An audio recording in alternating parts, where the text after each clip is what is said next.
In the biggest social experiment in Minecraft history, I scattered 1,000 people across 2 massive islands to simulate a realistic civilization. The players were given no help or guidance, and just like in real life, if you die, you remain dead forever.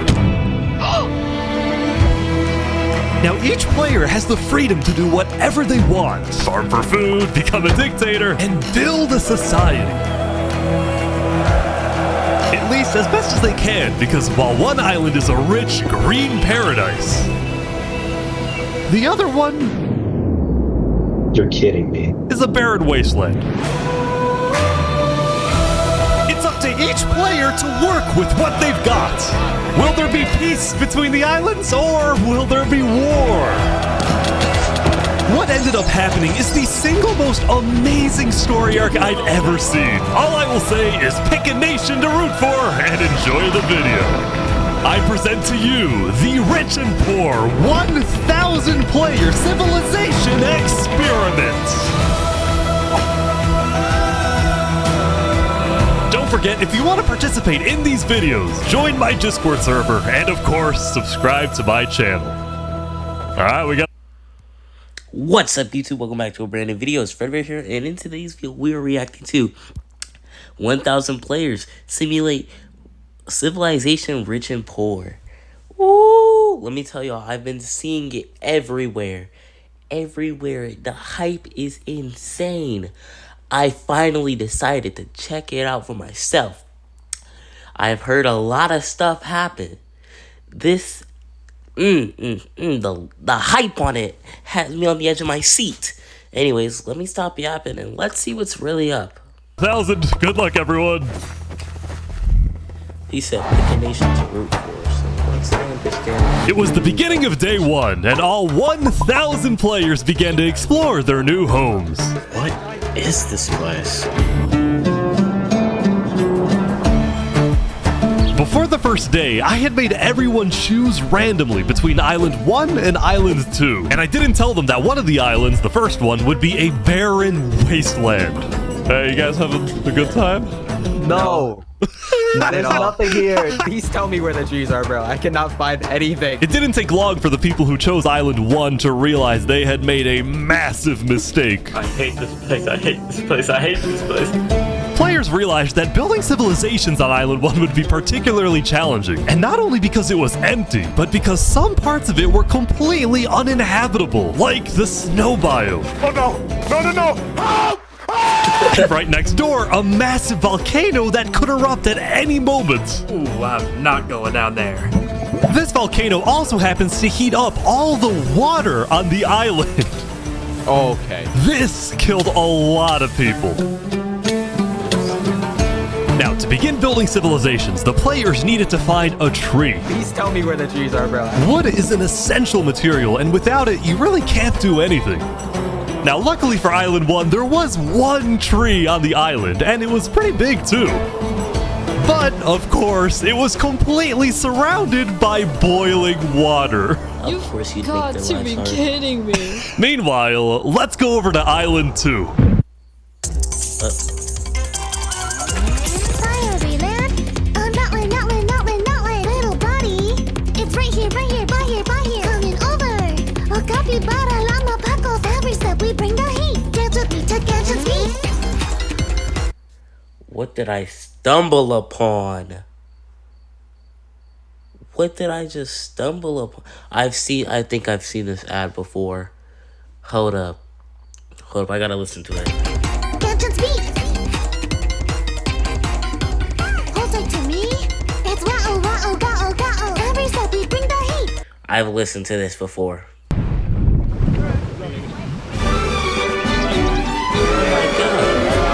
Hey guys!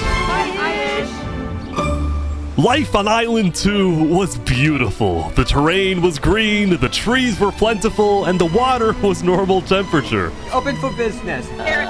Selling water? This is from the ocean. Are you trying to make me drink ocean water? No. The people on Island 2 immediately realized they had chosen the island of safety and wealth. You are literally a piece of gold. Yeah. The only real danger on Island 2 was the possibility of falling down from a tree as you're collecting wood. But some people found a way to even work around that. So you're planning to build a bakery. Yes, I am. And you're forcing your employees to go up and get oak? Oh, no. She forcing you to work up here. Hey, no. It's double carrots, triple carrots. I don't want say carrots. anything. I want fair working conditions. Also, because of the vast amounts of trees, I want fair working conditions. You know what? Hashtag fair working conditions in the chat. people were very quickly able to craft tools that allowed them to mine underground. Hello, Saps, you doing okay? Yeah, I mean, this island's great. So many diamonds already. Yeah, Wow. look at this. Yeah, I'm loaded. Overall, the people of Island 2 were thrilled with their new home, thrilled with their wealth, and they were very optimistic about their future.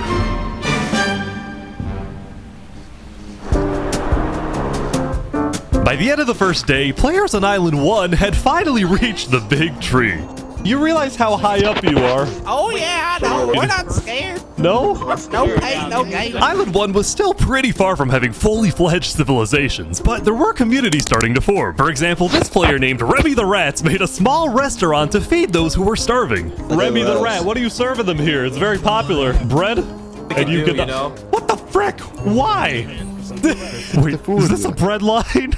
Yes. Oh no! I also got word that there was a small group of people who had chosen to settle in a weird location. People at the volcano. What type of people would choose to live on a volcano? Hey guys. Hello. What the? Hey, how's it going? Welcome to the mafia.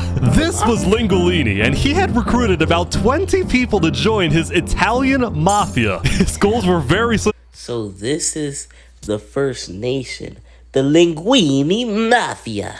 All right. Shout out to the First Nation, Linguini Mafia. You finna make it far. You finna make it far. You gonna make it far. I swear. I promise you, you will make it far. None of y'all will suffer.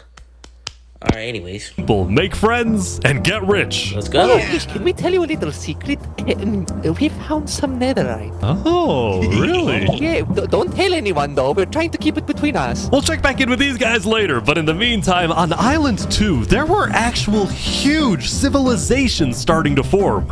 I don't care about power. I don't care about government. I just want to make a nice place for my people to live. This player named Call Me Cass was the leader of about 50 people in a nation she named the Cass Coalition. And a coalition it was of very different types of people, including pirates, bankers, Canadian cartels. Wait, what?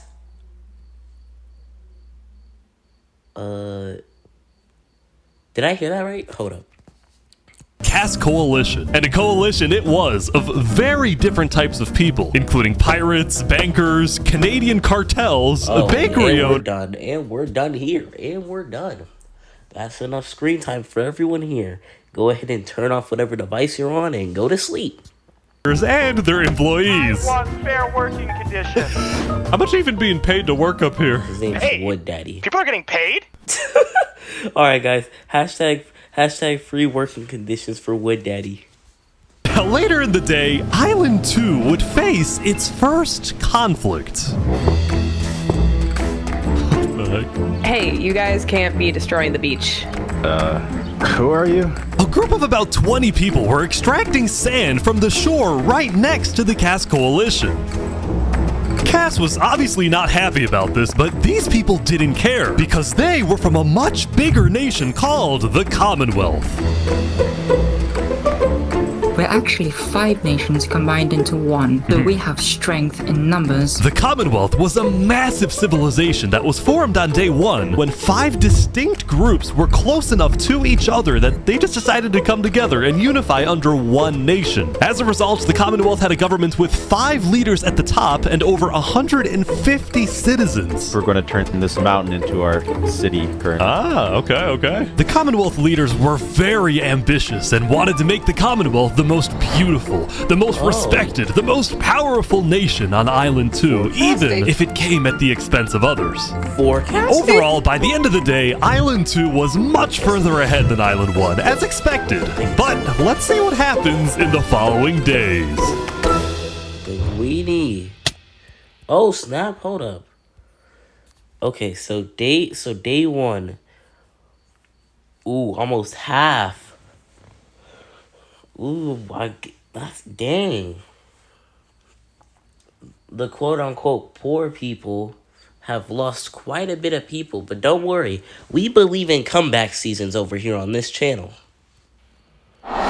As players logged back in the next day, nobody was expecting that the beginning of day 2 would end up having one of the most consequential moments of the entire event. Revy the Rats was running his restaurant when he received a visit from a player named Spoon. Does anyone... Knight, I need food, I'm dying. Yo, Spood. Yeah. I do have food. You're private, but I don't need worry. food. Oh, God, I'm too kind. I care about everyone else before myself. It's such a problem. Now this player... I don't like that. I don't like that there. He said I'm too kind. I care about everyone else before myself. It's such a problem. That's sounding, I don't like that. He might be a villain behind the scenes. We don't know. Spood was a rising leader on Island 1. He was known for always giving away his own food. But some people started to suspect that Spood's supposed generosity was merely a method to gain popularity, to further his political ambitions. That is, until... Oh! Joe, Oh my God. Joe. Oh, okay. Who is a traitor? He was trying to assassinate Spood.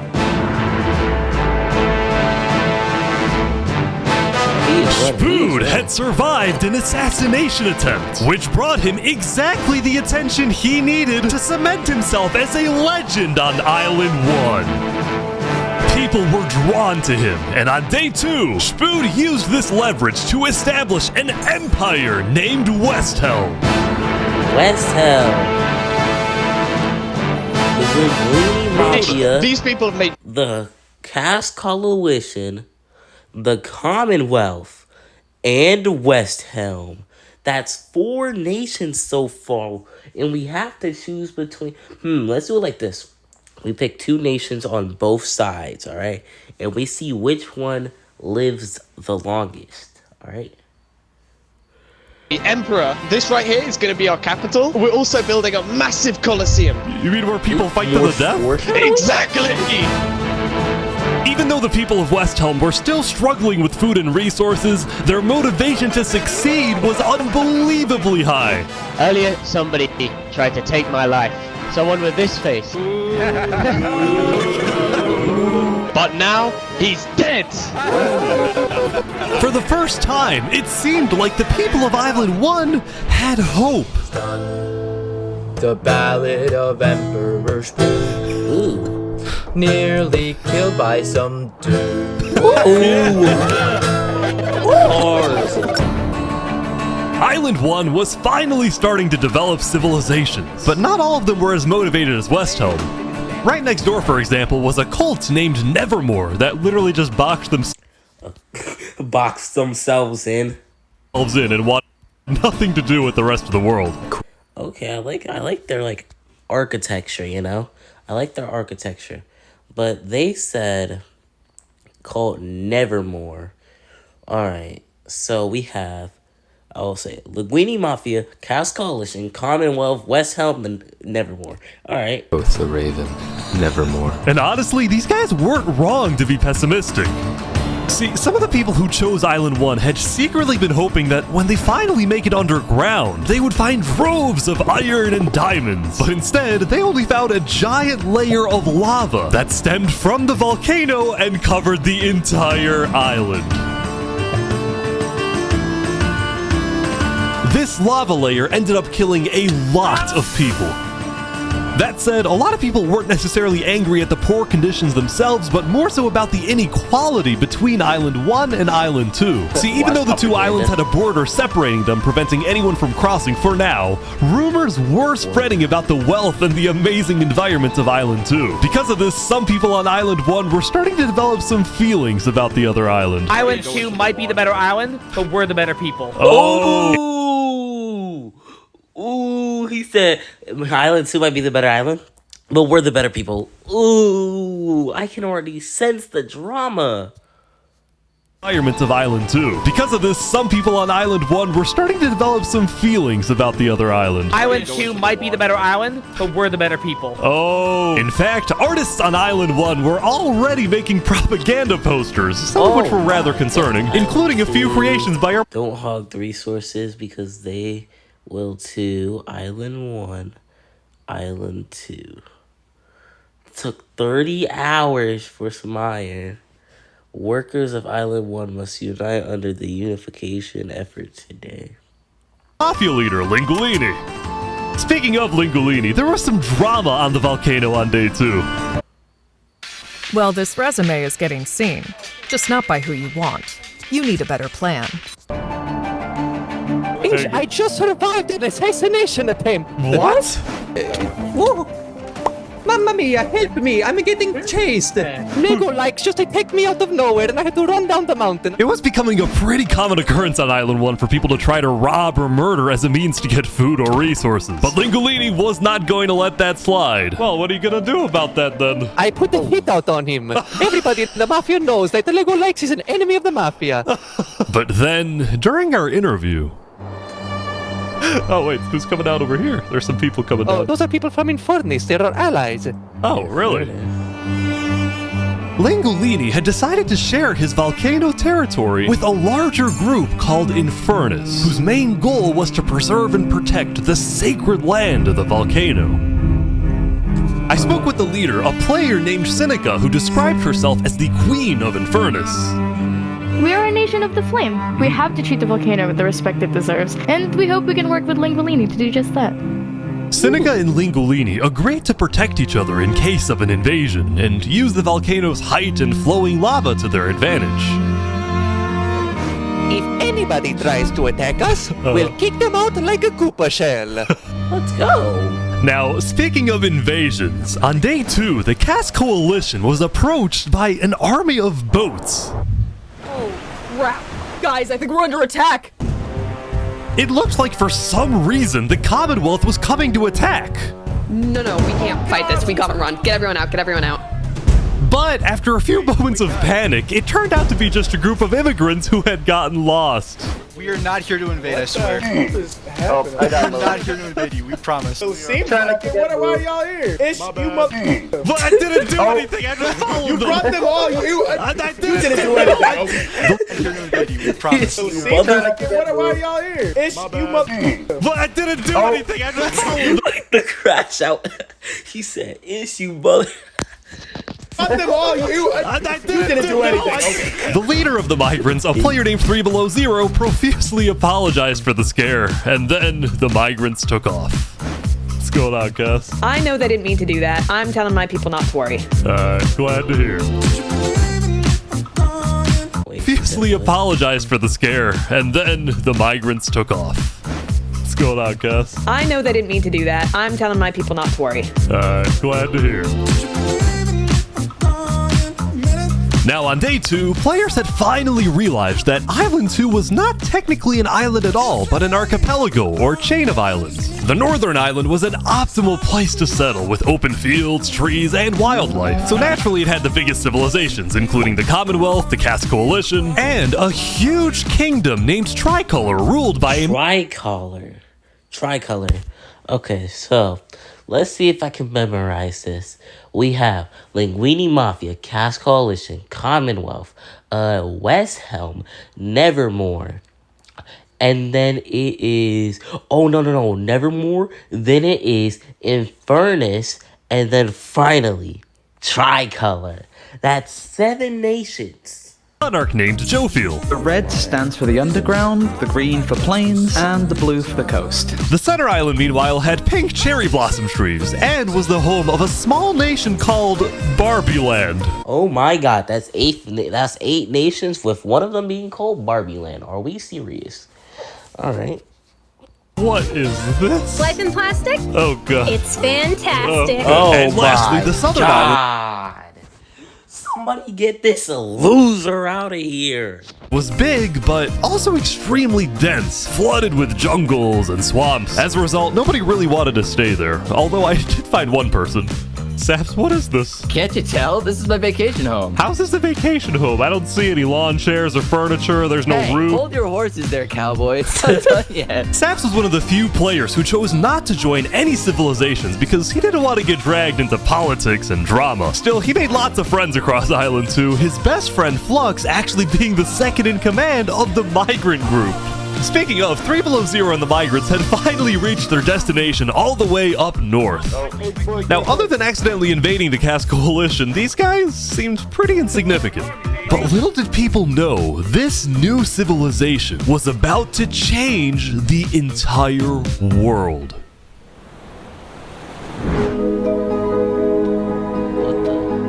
We are blessed to live where we live, and we intend to use it for good. We are enlightened. We are the light. We are Luminara. Luminara! Luminara? Oh, that's such a good name. The migrants had decided to call their civilization Luminara. Alright, here, I got this.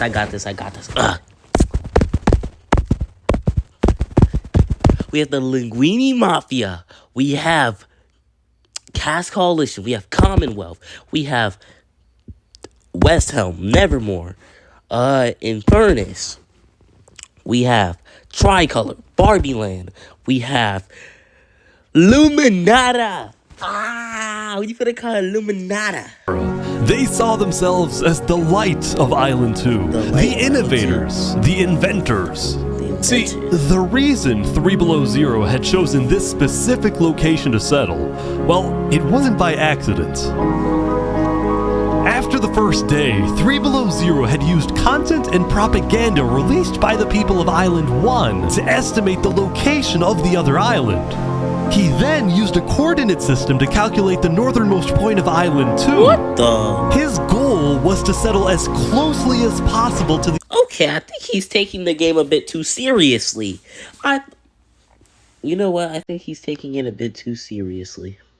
Other island, so that when the day comes, when the borders drop, Luminara can build a massive bridge connecting the two islands, giving free passage as a sign of good faith to perhaps bring about world peace. That's actually nice. But it wouldn't be that simple. The second in command of Luminara, Flux, as well as a few concerned citizens, did not want that bridge to be built. They had seen the Island 1 propaganda. They knew that people on Island 1 were angry.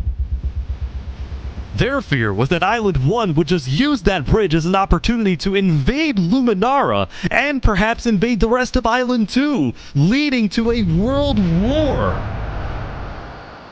That bridge is a bad idea. Moving up north was a bad idea. Island 1 is going to invade us, and Luminara is going to be their first target. What about the goal of world peace? I respect our leader's goal, but he's dead wrong. We shouldn't be trying to befriend our enemies. The way we're going to achieve world peace is by uniting Island 2 against Island 1. What if 3 Below Zero says no? What if they finish the bridge? Well, then at least they'll know I tried to warn them when Island 1 comes and kills us all.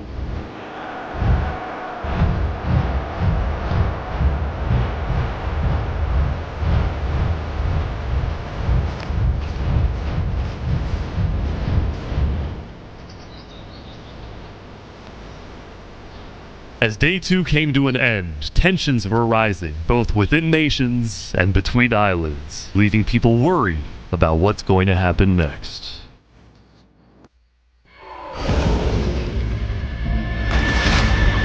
What can you tell me about the Baron? Okay, so besides from that ad...